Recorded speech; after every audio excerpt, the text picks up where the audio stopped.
Today's film is a classic film noir. I'll be frank, I picked it because of the title. It also features Dorothy Malone and John Ireland. It was produced by Roger Corman, so I thought, how bad can it be? Well, we'll leave that question until the end. Hello to all the classic people that are returning. I'm glad you're back. I want to welcome any new visitors and let you know that there will be spoilers. Today on Classic Movie Review, we are taking on The Fast and the Furious, 1954. This film has a 5.4 rating on IMDb.com. It fared no better on RottenTomatoes.com with no tomato meter score and only 47% audience approval. This movie's not really that good. Dorothy Malone is lovely to look at, and John Ireland makes a convincing tough guy. When the film was released, a Variety review stated that, quote, high-priced sports car bombs furnished most of the action, unquote, and the stock footage becomes very repetitive. A more contemporary review by film critic Leonard Maltin panned the film, saying it was, quote, uninspiring, romantic interludes, and cops on the chase sequences, unquote. This movie struggled at the box office and was often the second of a double bill and only received $25 per booking. The film's real legacy is in its effect on Roger Corman and American Releasing Corporation, later renamed American International Pictures. I will go over this in the conclusion and the famous name of the film. Don't forget to subscribe and ring the bell so you can get notifications of when I put out new content. Actors. John Ireland not only played the fugitive Frank Webster, but he also directed this film. Ireland was first covered in the John Wayne classic western Red River 1948. Dorothy Malone played racer Connie Adair. Malone was first covered in another great western, Warlock 1959. Iris Adrian played Wilma, the waitress. Adrian was born in 1912 in Los Angeles. With a career spanning over 6 decades, she acted in over 160 movies, making her a prolific supporting actress in Hollywood during her time.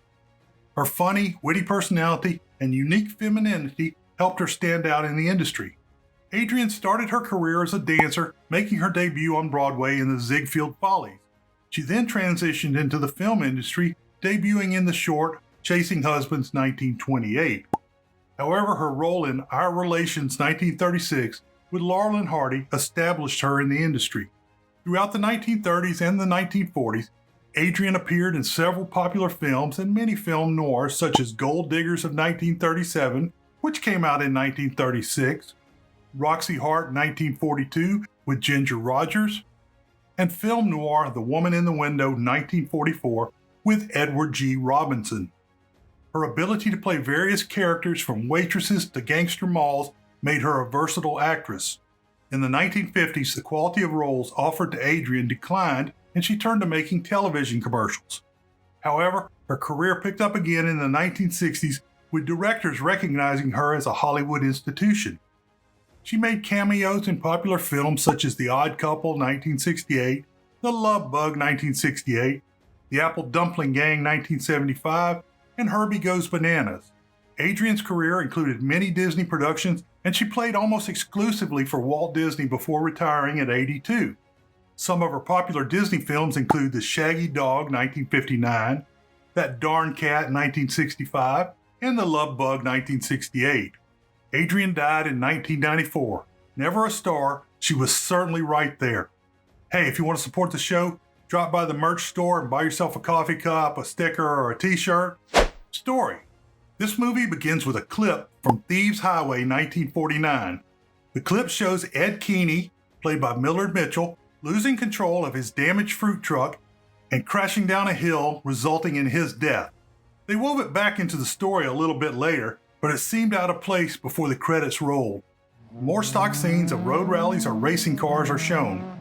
These cars are the type with 2 seats, an open top, most often associated with European road races. A blonde woman, Connie Adair, Dorothy Malone, is shown driving a Jaguar XK120 up a winding mountain road. She pulls into the gravel parking lot of what would seem to be the worst eating experience possible, the Saddle Peak Lodge Cafe. As soon as Connie stops her car, she is set upon by Bob Nielsen, Bruno V. Soda, a truck driver. However, The truck he exits from is a large panel van, not the fruit-hauling war surplus truck shown earlier in the crash sequence. Bob invites Connie to eat with him, but she rudely rebuffs the rotund man. Bob gets all butthurt and goes inside. Inside, there are only 4 seats and one is already occupied, so Bob ends up sitting next to Connie anyway. The waitress, Wilma, Iris Adrian, is yammering on to no one in particular. Connie orders an egg salad sandwich and a glass of pineapple juice. Wilma tries to get Connie to change her drink, but Connie insists. Bob asks Connie if she's ever raced a car and if she is going to the race going from California to Mexico. Connie replies that she is indeed entered in that race. This gets the attention of the third customer, Frank Webster, John Ireland. However, we don't know his name or his backstory at this point in the movie. Webster looks out the window at Connie's car. Wilma returns, but without any pineapple juice. She goes into a tirade about a man that broke out of jail near Coachella. She continues that Webster was arrested for killing another trucker. The man escaped from the jail and is being hunted by the law. Bob chimes in that he and all of the truckers are looking for Webster. He basically says that Webster will not be brought in alive. Wilma mentions that there are no pictures of Webster. Webster pays and Connie sends Wilma to the back for pineapple juice. Bob offers Webster a ride, then starts quizzing him about his name and where he's from. Hitchhiking? Nope. I didn't see your car out there. I'm walking. Oh, I'll give you a lift. What's your name? Bob Nielsen's mine. Myers. Bill Myers. Myers, huh? Where you from? You ask a lot of questions, Mr. Nielsen, but I'm from El Centro. Oh. I'd know where Webster killed that guy, huh? You know him? Webster? Nope. Hear about it? How could I help? Interested? Nope. No, I'm not. If I'm giving you a lift, Myers, I'd like to see your identification. Bob gets suspicious and pulls a revolver on Webster. Webster starts to pull out his wallet and Bob raises the gun to hit him on the head. Webster beats Bob, who receives a head injury when his head hits the bar foot rail. Webster grabs the gun and drags Connie outside with him. Using the gun, he gets her car keys and drives away with Connie as his hostage and a possible way to get to Mexico. Wilma returns to see Connie and Webster gone and Bob lying on the floor near death. Wilma calls the police and reports a murder. Webster drives pretty well until he spots a cop car ahead going the same direction as he and Connie. When Connie sees the cop car, she rises in her seat. Webster grabs her and pulls her head close to his chest with his hand over her mouth.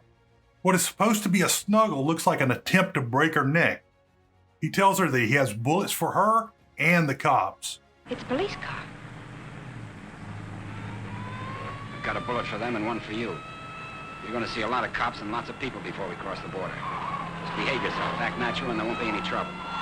After the cops are gone, he tells her he likes quiet women and that she should be that way. Connie says they should fill up with gas before nightfall. Webster thinks it's a trick until Connie teaches him how to look at the gas gauge. They pull into an old-fashioned gas station where you get a fill-up, windows washed, and oil and tire pressure check. Connie goes to the ladies' room and attempts to escape out the window. Webster catches her and foils the attempt. The police arrive at the Saddle Peak Lodge Cafe with sirens blaring. The police say that Bob is still alive. Wilma says she was right there when Webster shot him. She wasn't, and he didn't. He's still alive. You better call an ambulance. Did you see it? I was right here when he shot him. There's no gun wound. Well, it must have been Frank Webster. How do you know? Well, I was the one that recognized him. I told this fella here that's who he was. And then that girl that was... Girl with Webster? Well, she must have been. She sent me out of the back room, and when I came back, he was lying there. Then you didn't see it. Well, I practically did. Wilma also claims that she identified Webster and tipped off Bob. The police now know that Webster is traveling with a woman, but Wilma tells them that they are traveling in a jalopy.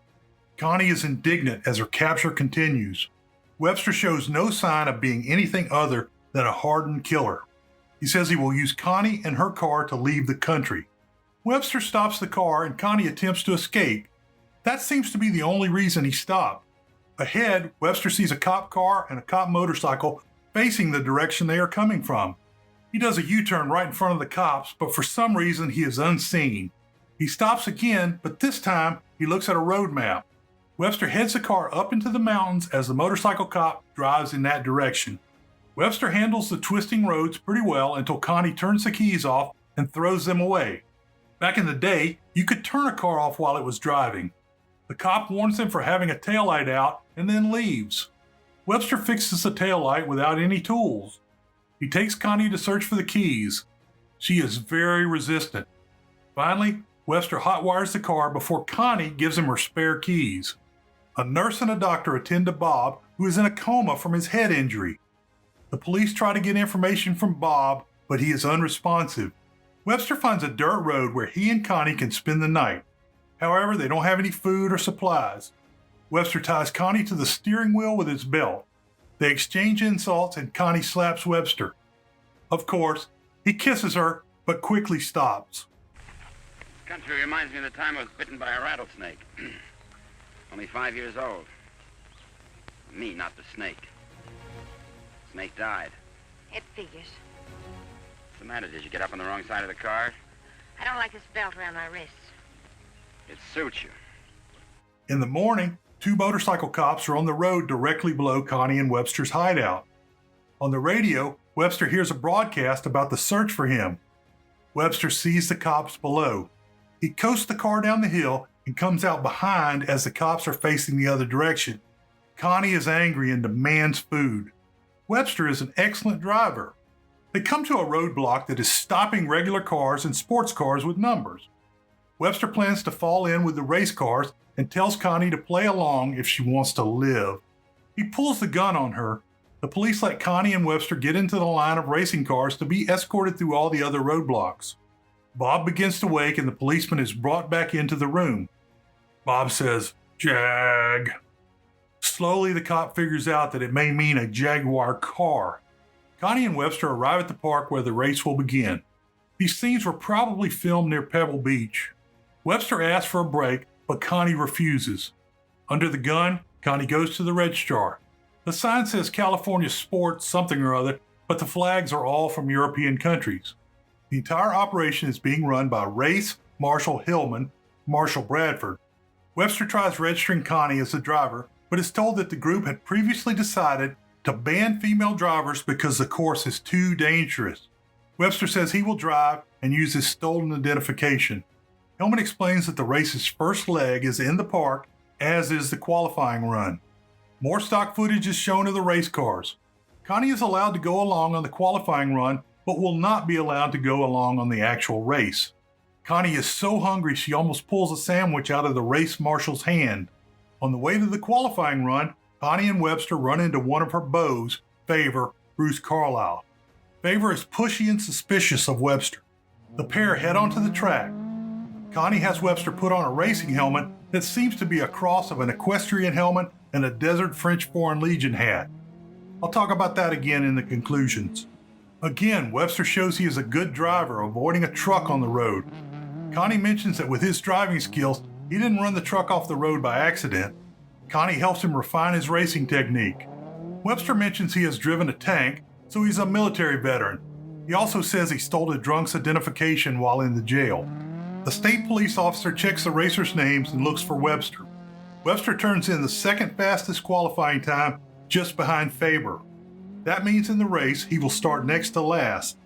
Connie gives him a hug as they cross the finish line. Webster tries to leave the park with Connie, but a roadblock is ahead. Another driver tells Webster that they think the escaped criminal Webster is driving a Jaguar in the park with a young woman. Connie covers for Webster. Connie directs Webster to a dirt road where there is an abandoned house. They go through the gate and drive to the rickety shack. Webster feels like Connie is helping him, but he doesn't know why. She asks to hear his story. Connie is still hungry, and Webster reveals some food he lifted from the race marshal. They are getting very close, and she wants Webster to surrender. He says he can't beat the small-town jury with the decision being made in advance. Webster says he is a loner and bought a single truck after getting out of the Army. The owner of a large trucking company began undercutting his prices and other things to drive him out of the business. The driver that was killed was attempting to run Webster off the road when the crash occurred. Other drivers from the larger company arrived and accused Webster of murder. This is a pretty common theme from Taxi 1931 with James Cagney to Thieves Highway 1949 with Richard Conte, and more recently, White Line Fever 1975 with Jan Michael Vincent and Slim Pickens. Connie almost has Webster convinced to turn himself in when a caretaker comes by and tells that the police patrol this area regularly as it is a lover's lane for the younger set. Webster is mad again, feeling he has been set up. They leave the shack, but Connie tries to escape at the gate. Connie and Webster drive back into the park. When Connie sees Faber, she calls to him.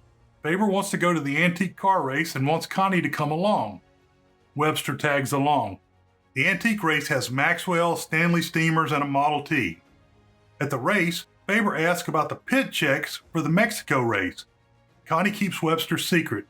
The trio go to the Concourses d'Elegance, or however that sounds in French, in the park. They lean against a Rolls-Royce convertible that is owned by a Jack Milner.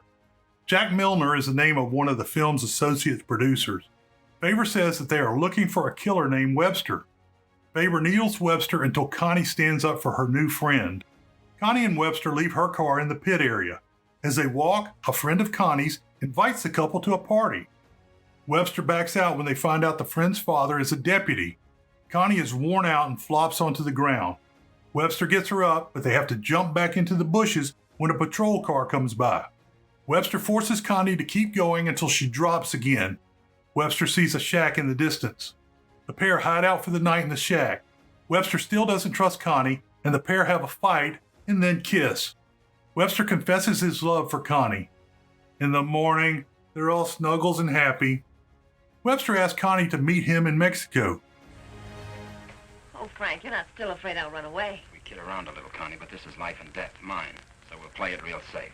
All I want you to do is give yourself up and face the charges. And I want you to mind your own business. Okay. For all I care, you can go to Africa and stay there.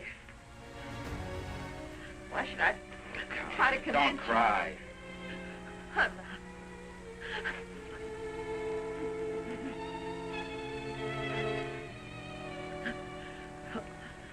Why should I try to convince you that I love you. He then locks her in the thinly walled building. Connie attempts to break out and follow Webster, but can't get through the paper-thin door. Webster picks the car up for the race. Connie calls for help, but no one can hear her. Faber needles Webster at the starting line. Connie finds some paper and builds a fire against the door of the building she is locked inside of. I don't think that's a very good idea. The race begins. Connie is rescued from the burning shack and given a ride to the race. Faber and Webster are neck and neck. Producer Roger Corman drove one of the race cars and ended up winning the race, resulting in the need for a reshoot. Webster steadily moves up in the pack as the race exits the park. Connie gets to a phone and calls the police. She says to stop him at the border and he is innocent. Connie runs into the pit area and borrows a racing car from a friend. Connie heads out on the main roads trying to reach the border ahead of Webster. Webster leads through the mountains, followed and challenged by Faber. Connie races at top speed towards the racers. On a narrow stretch of road near the beach, the police have built a barricade out of the thinnest wood possible. Webster drives right through it and is fired at. Faber stops and is told that Webster is the man ahead of him. He boldly proclaims, "I'll get him," and speeds after. The white jag. Here he comes.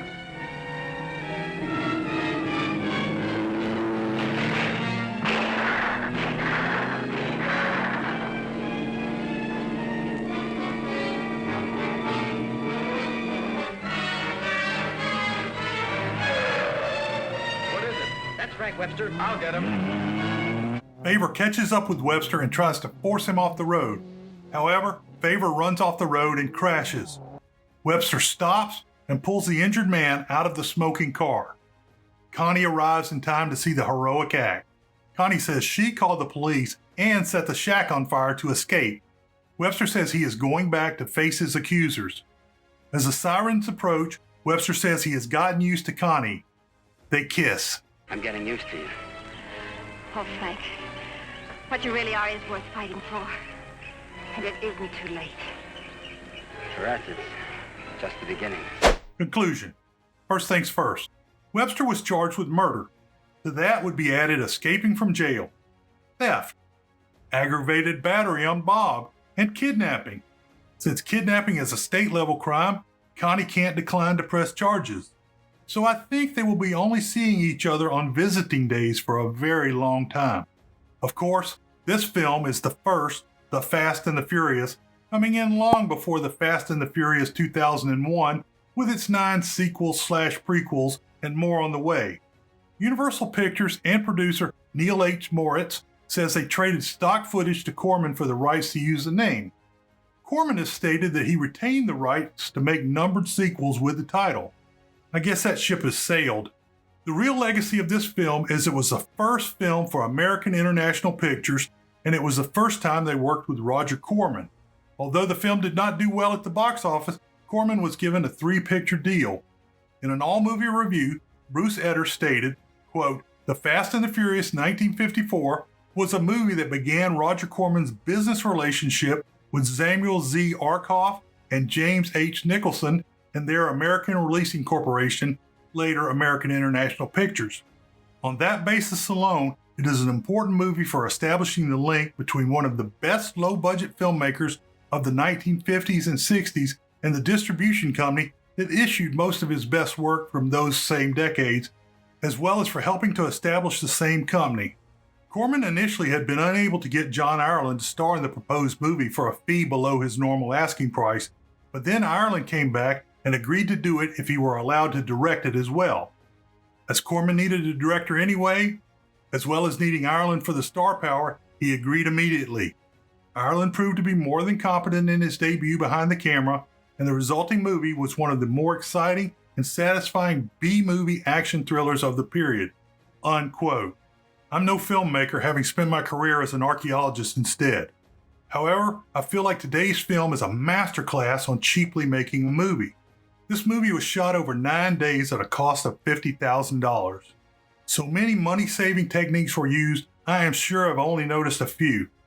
First, there was extensive use of stock footage and footage from other films such as the truck crash. I also noticed they used one camera setup for multiple shots, such as when the car went up the road to the first shack and came back down. Also, a shot was set of Connie and Webster hiding and the cops below, all from one camera position. Webster, played by Ireland, was given a racing hat to match the stock footage in one set of clips. Many of the car shots, both in and out of the race, were done with rear projection. All of the scenes were composed very tightly. Most of the race story was shot just focusing on the announcer and part of the grandstand. The restaurant scene was set at a 4-stool bar. Also, both cabins had very little extra set dressing. Finally, Bob was shown twice in the doctor's care. The blocking was identical and could have been shot in a hallway. World famous short summary, was Webster driving to Burning Man? Beware the Moors. Down here is a playlist for film noir and another movie that I think you might like. Give it a shot.